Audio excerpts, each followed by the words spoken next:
aprovechando el espíritu de este fin de semana,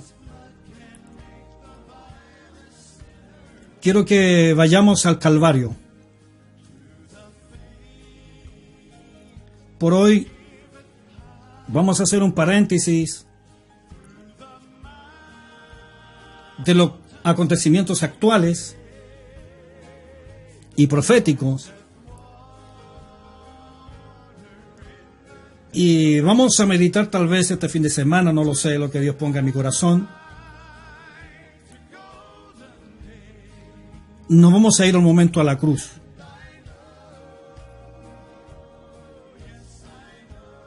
Y tomo el libro de Lucas, en el capítulo 23, desde los versículos 44 al 46. Usted lo puede leer allí en su casa, donde allí se nos dice que cuando era como la hora sexta,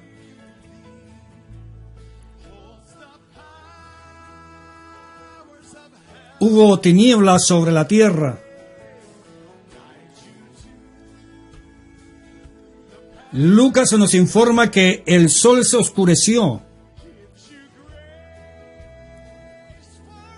que el velo del templo se rasgó por la mitad.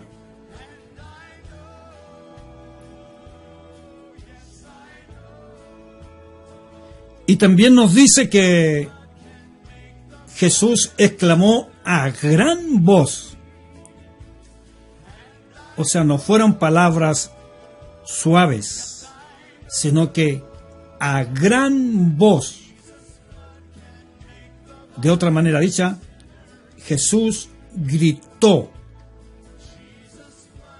alzó la voz y dijo: Padre, en tus manos encomiendo mi espíritu. Y habiendo dicho esto, dice la Escritura, expiró.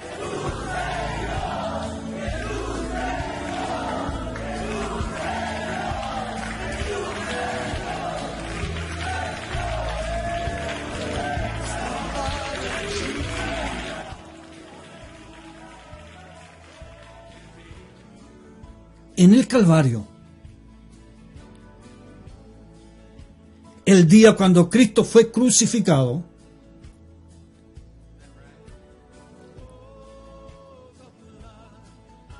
ocurrieron algunas cosas que son consideradas en la palabra de Dios como grandes milagros. Porque el relato bíblico dice que hubo oscuridad, que hubo tinieblas, hubo silencio, hubo terremoto y el sol se escondió.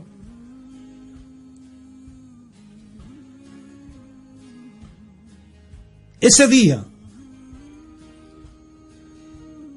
el templo de Jerusalén se llenó de oscuridad. Estoy hablando de el templo donde Dios habitaba y donde allí muchos venían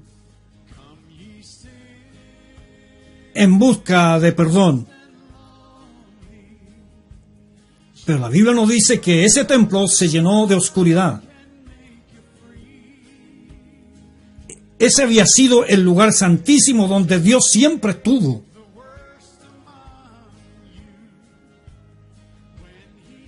Donde sabemos que una vez al año, durante el día de la expiación, el sumo sacerdote traspasaba el grueso velo y rociaba con la sangre del sacrificio el trono de la gracia para perdonar o expiar, como dice la Escritura, los pecados de aquellos que habían traído el cordero del sacrificio. Si usted quiere comprender esto que estoy diciendo, anote por ahí Levítico 16, versículos 2 y 3. Pero ahora, según el relato que nos entrega Mateo, Marcos y Lucas, nos dice que en ese templo, donde la misericordia de Dios se hacía presente para perdonar, sucedieron dos cosas. Se rompió el velo y el templo se llenó de oscuridad. Una vez más, Mateo, Marcos, Lucas nos dicen que hubo tinieblas sobre la tierra, sobre toda la tierra. No solamente allí, sino que la Escritura dice, hubo tiniebla sobre toda la tierra. Era muy extraño lo que estaba aconteciendo. Muy extraño. Muy extraño que se oscureciera. En un lugar donde había un pleno sol. Lugares donde se oscurece pero muy tarde. Y a la hora en que el Señor fue crucificado, el sol estaba en todo su esplendor. Sin embargo, en forma repentina, tinieblas cubrieron la tierra.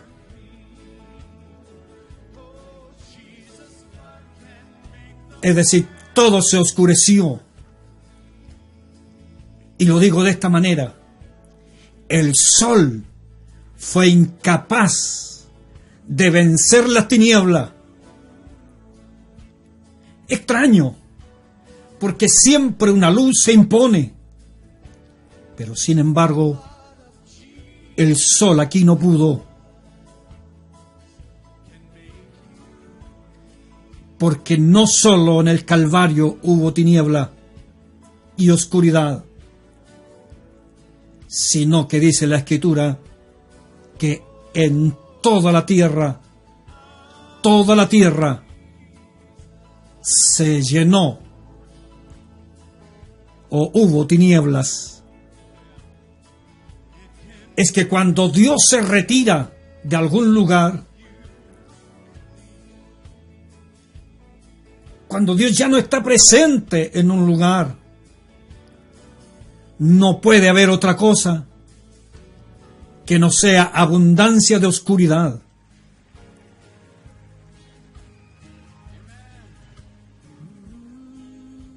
Y por eso que el sol no pudo torcerle la mano a Dios. Y esto me lleva a pensar que el sol no comprendía lo que estaba pasando. Porque en su naturaleza propia, él sabía que era hecho para imponerse frente a las tinieblas. Pero sin embargo aquí, el sol no sabía lo que sucedía. Lo que tenía que entender el sol es lo que dice Génesis 1:16. Dios hizo dos grandes lumbreras. La lumbrera mayor para señorearse en el día, el sol, y la lumbrera menor para señorearse en la noche. Y la Escritura dice ahí, y también hizo el Señor las estrellas. Pero aquí nos dice Marcos, Lucas y Mateo que el sol se oscureció. Una oscuridad repentina y grande en el Calvario. Iglesia de Dios, Iglesia del Señor, Tu Dios, mi Dios, es un Dios que se impone con poder. Y sobre todo en este tiempo, espero que estas palabras queden como clavincado en tu corazón. Tu Dios, mi Dios, es un Dios que se impone con poder. En otras palabras, toda la creación, todo lo que existe, está sujeta a Él. Usted conoce la Escritura. Usted conoce la palabra de Dios. Sabe lo que dice Juan capítulo 1, versículo 4 y versículo 5. Que en Él, en Jesús, en Él estaba la vida. Y la vida era la luz de los hombres. Y usted sabe que dice también que la luz en las tinieblas resplandece. Y las tinieblas no prevalecieron contra ella. Amén, Señor. La oscuridad del Calvario sigue manteniendo en tinieblas al mundo. Pero gócese en esto. Mientras la oscuridad del Calvario sigue manteniendo en tiniebla al mundo, hay un pueblo de Dios, que son los despreciados. Sí, son los despreciados. Son los llamados locos del mundo. Son llamados los ignorantes del mundo. Otros nos dicen que somos fanáticos. Somos los aborrecidos del mundo. Mientras el mundo está en tiniebla, este pequeño remanente resplandece, resplandece, resplandece, hermano, resplandece.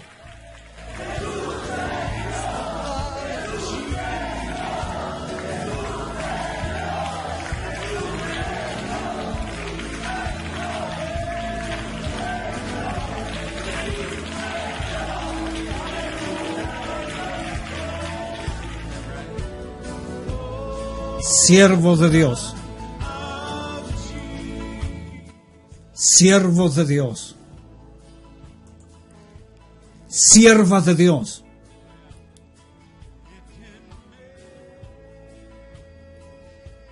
En este día estaríamos llorando. Sin embargo, alabamos el nombre de nuestro Dios. Si usted realmente está alabando a su Señor, es porque ya no está en tinieblas. Por eso digo, en este día estaríamos llorando. Porque quienes lloran, quienes están afligidos, son los que están en tinieblas. Pero sin embargo, hoy alabamos su nombre, porque ya no estamos en tinieblas, y porque Dios nos trajo la luz. Dios reina. Y me agrada esto. Sabemos nosotros que donde reina la muerte, tenemos al Rey de Reyes. De la muerte nos levantará. Pero también sabemos que donde reina la muerte hay tinieblas y hay silencio. Es que donde hay muerte, hay tinieblas y hay silencio. Allí no hay gana de cantar. Allí no hay gana de adorar. Allí no hay gana de juntarse con los hermanos. Y no se espera la hora, no hay...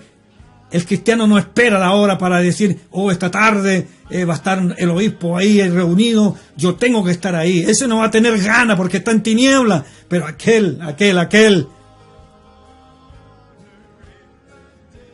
que sabe que tiene motivo para alabar el nombre de su Dios, porque le da gracias al Señor, porque no está en tiniebla. Ese tiene ganas de reunirse, de juntarse con sus hermanos, juntar a su familia para cantar y para escuchar palabras de Dios. Entonces, donde reina la muerte, donde hay tiniebla y donde hay silencio, allí no hay ganas de adorar a Dios y no hay nada, no hay nada. Pero la iglesia,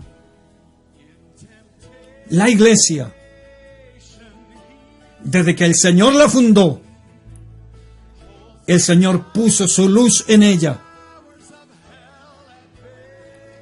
Y por eso la iglesia tiene gozo.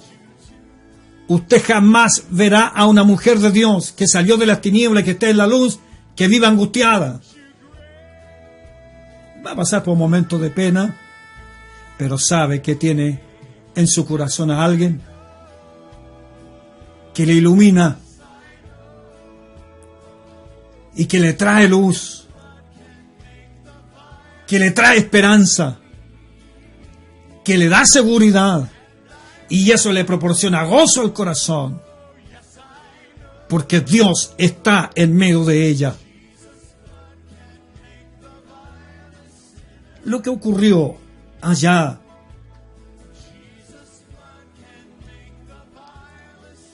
en los días en que el Señor fue crucificado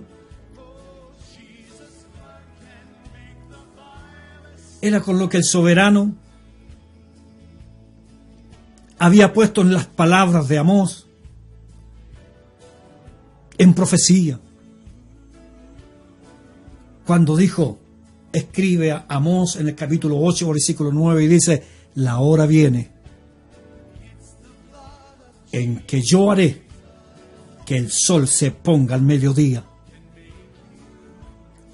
Ese es su Dios, hermano. Ese es su Señor. Lo que estaba ocurriendo allí, Dios tenía el control. El sol tenía que obedecer. Y aunque no entendiera, tenía que obedecer. Porque Dios lo había dicho, haré que el sol se ponga al mediodía.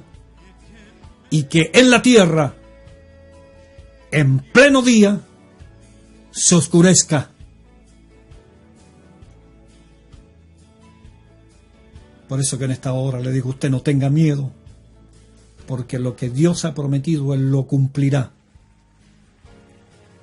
Porque Él cumple todo lo que dice. Si mi Señor dijo que estaría con nosotros, es porque va a estar con nosotros.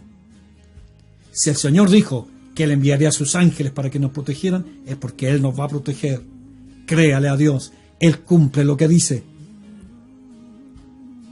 Yo creo, hermano, que si Amós hubiese estado presente ese día en el Calvario, no habría tenido pena, no habría tenido gozo. En esa tarde, yo creo que habría sido el único que saltaría de gozo, porque eso Dios se lo había revelado hacían como 100 años atrás. Si él hubiese estado ahí, habría saltado de alegría de ver cómo Dios cumple su palabra.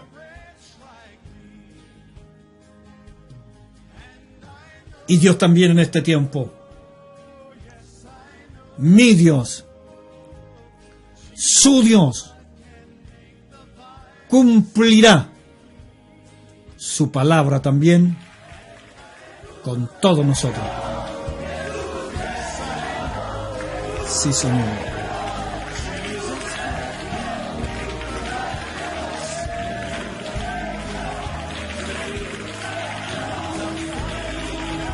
Toda la gloria, Señor, a su nombre en esta hora. Sí, Señor Jesús.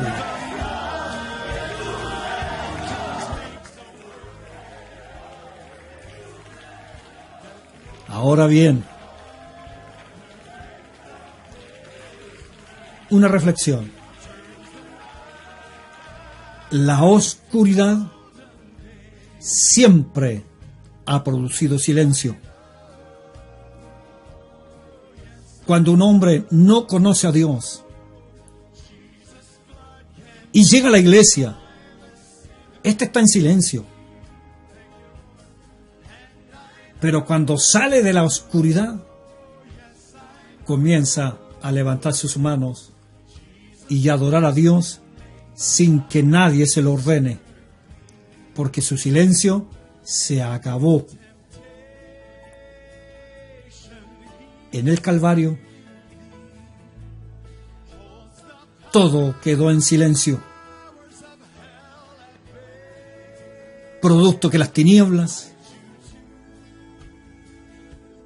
cubrieron la tierra.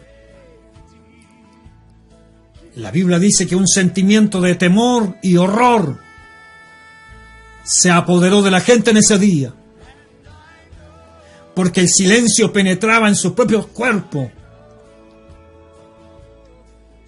La oscuridad y el silencio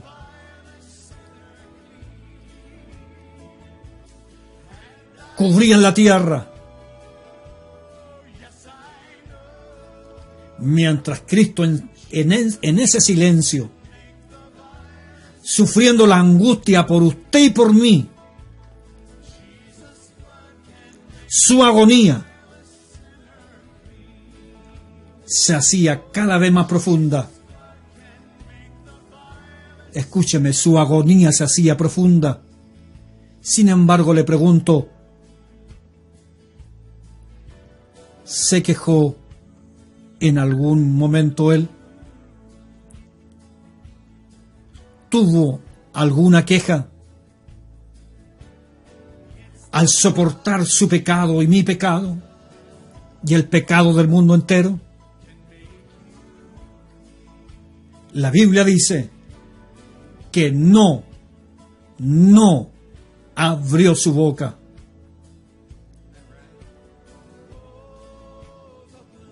El profeta Isaías, hablando de la manifestación de Dios en carne y de cómo iba a sufrir en la cruz, dice: despreciado él, Dios, y desechado él, Dios, entre los hombres, varón de dolores, fue menospreciado, sufrió nuestros dolores, y le tuvimos por azotado y herido y abatido y molido por nuestros pecados. Sin embargo, no abrió su boca. Pero en medio de ese silencio, el silencio de Dios, algo iba a ser. Dios habló en el Calvario. Y los que conocemos la palabra sabemos que ese día se oyó las palabras de Juan cuando dijo: he aquí el Cordero de Dios que quita el pecado del mundo. Eso se escuchó en aquel día. El que está aquí es el Cordero de Dios, es decir, el Dios manifestado en carne, que dijo que estaría presente para perdonar nuestros pecados. El que dijo allá por Isaías que él mismo vendría y que nos salvaría. Por eso el soldado, cuando oyó esa voz de Dios,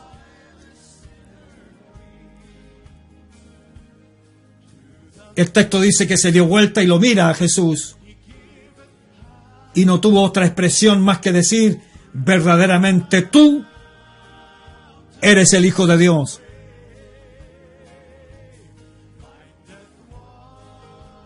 Nosotros sabemos que Dios estaba en la cruz, en la condición de Cordero, porque Él vino en esa condición para quitar el pecado del mundo.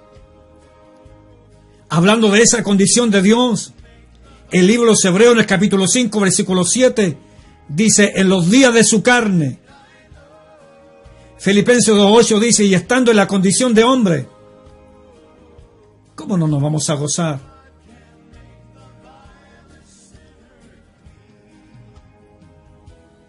En el oscuro momento terrible y silencioso, el Señor soportaba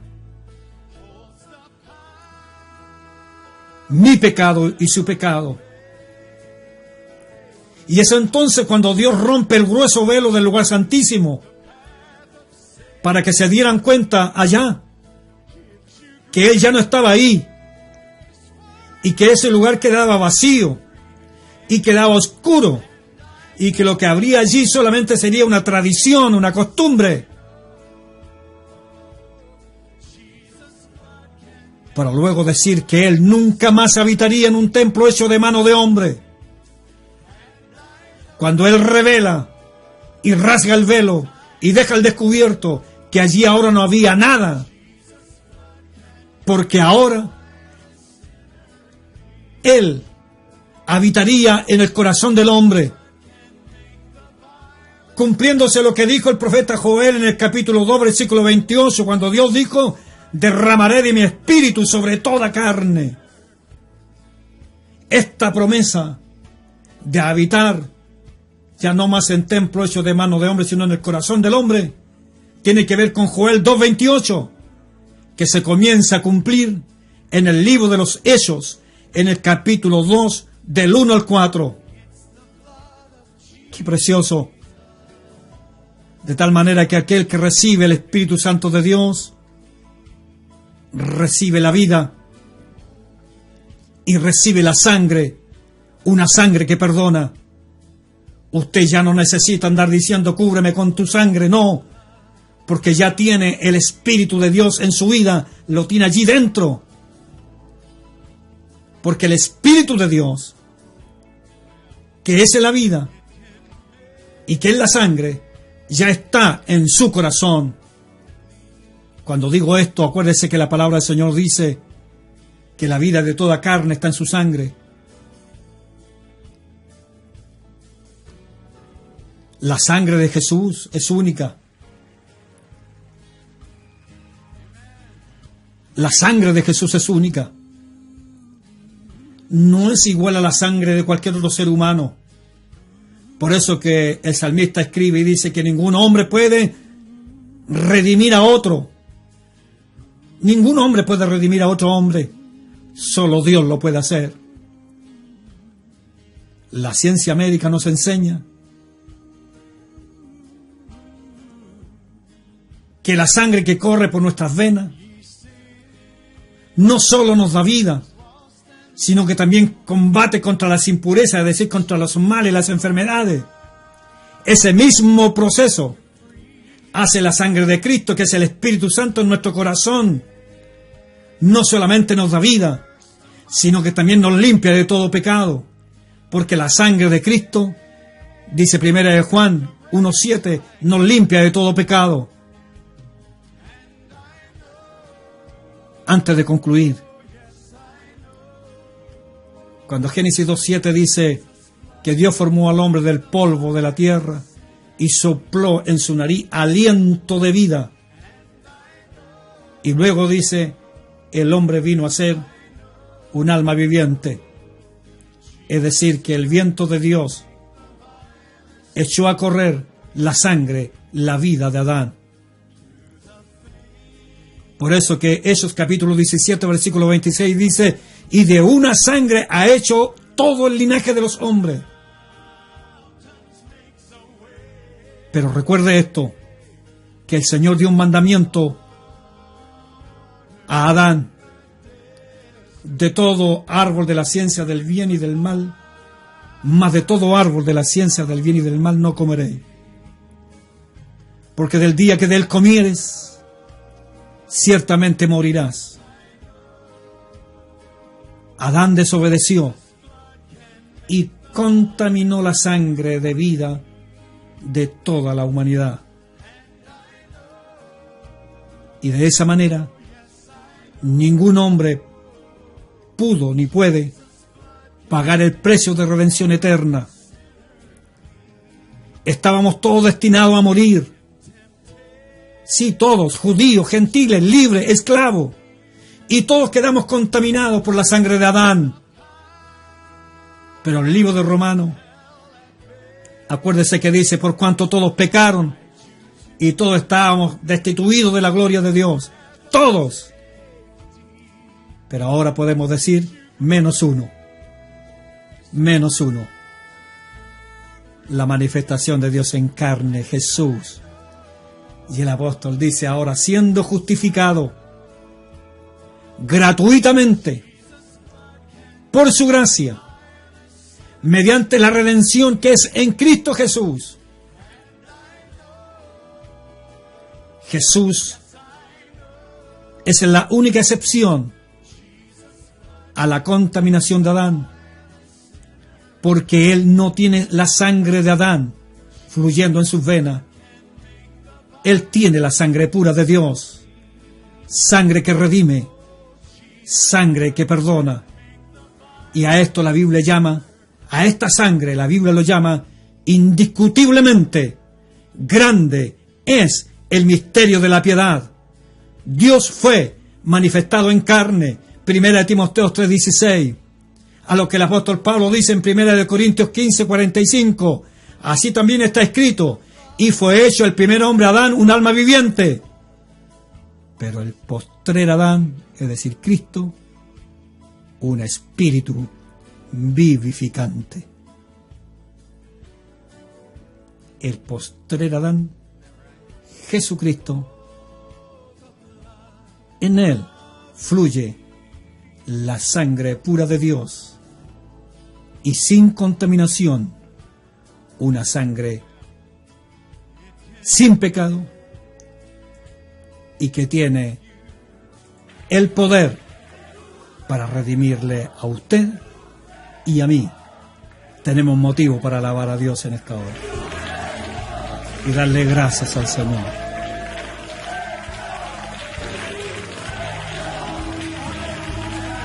Amén, Señor.